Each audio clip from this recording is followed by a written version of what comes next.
Okay, so today I'm going to show you how to keep your snap-in Ibanez tremolo arm tight even if your bushings are worn out, and I'm going to talk a little bit about the anatomy of an edge tremolo.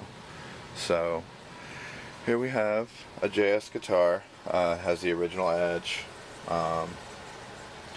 and I put up that video previously that I edited. I think his name was Mike Arellano, where he's showing you how to tighten the tremolo arm from the rear of the guitar using a 10mm socket.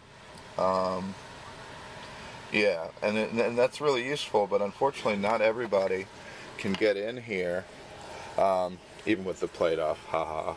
But not everybody can get in there with the socket and make it fit, so that you can get to the nut, because of it's because of the size of the cavity, really.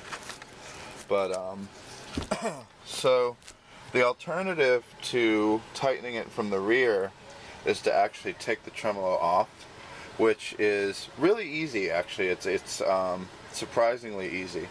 What you do is you take the back plate off, and then you pull out the springs, and then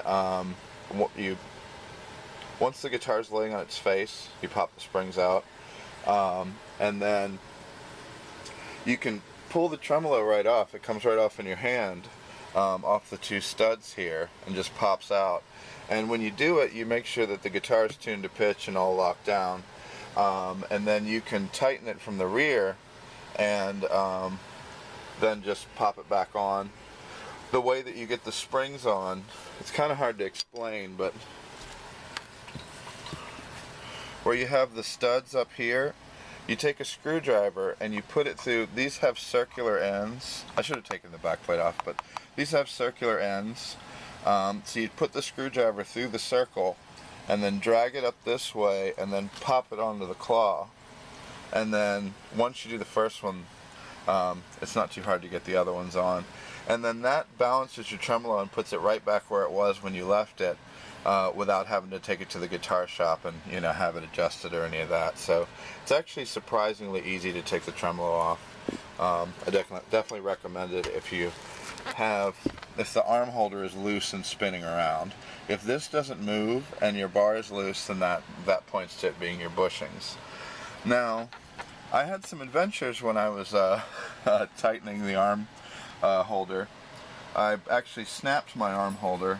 I was using a drill bit, or a drill, electric drill with the socket, and I thought it was steel, and it's definitely not. It's some sort of aluminum that Ibanez uses. So I snapped it right off there.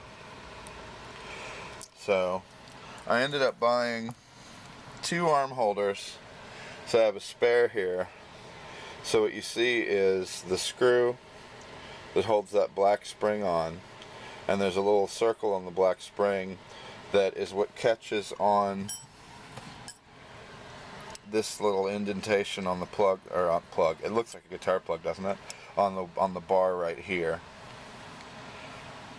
So see if I can put the two together.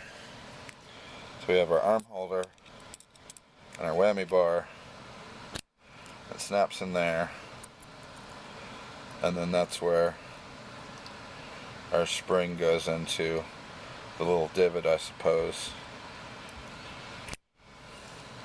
And then this is the nut that tightens it on from the back. So what you have to do when you put an arm holder in, you take the spring and the screw out so that you can put it through the hole, and then you put the nut on and put it back on and put everything back together. But just wanted to show you that so you have some idea of what's going on in there. They're definitely not as tough as they look, so be careful not to break yours. Here's just the little spring by itself and the nut that holds the arm holder in. And Ibanez's infamous bushings. These things are ridiculously expensive, and they wear out really fast.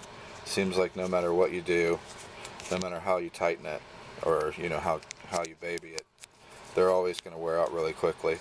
And you know, you can try spreading them with a screwdriver, or some people apparently burn them and it makes them expand. I haven't had much luck with that, but you know, there's a bunch of different tricks people have to keep these little dudes from sliding around. Now, they're ridiculously expensive. I don't know if I mentioned that already, but I find that it's easier just to buy a new bar, which comes with 2 bushings on the bar and then the 2 spare bushings, than it is to actually just buy bushings. And so you'll see, this is my original bar. I don't know how it got that way. I don't think Ibanez started making chrome bars until recently, so I think someone did that. But that's the bar that I got with the guitar. It's also been straightened a little bit, circa Flying in a Blue Dream era. But notice the difference in the bend between the 2 bars.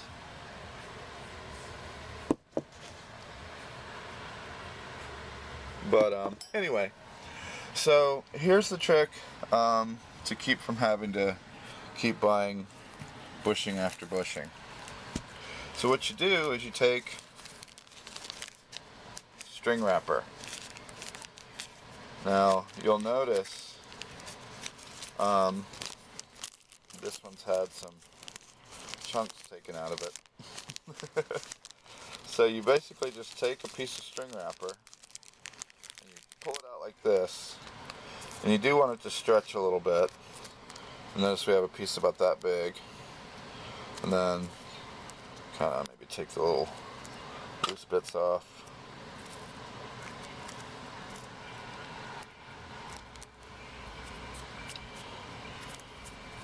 Then what we're going to do is we're going to take this and put it right here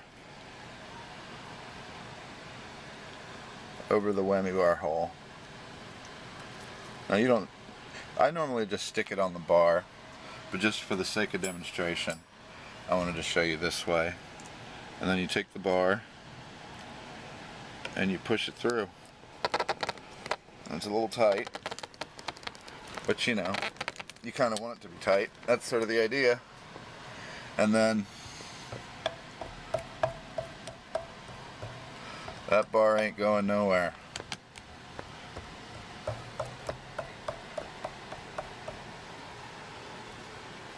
It's nice and tight. There's no play. So, and really it'll hold forever. The only thing is if you put your guitar away after playing it, you know, if you put it back in the case, then obviously you need to redo it every time. Because when you pull it out, the pieces, you know, it isn't any good for anything once you see. It turns to this. So it's just easier just to get a new piece.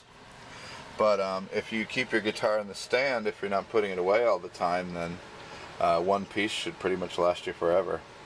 So I think that's pretty much everything I wanted to mention. Yeah, so I hope that's useful. If you have any questions, post them in the comments and I'd be happy to help. Thanks for watching.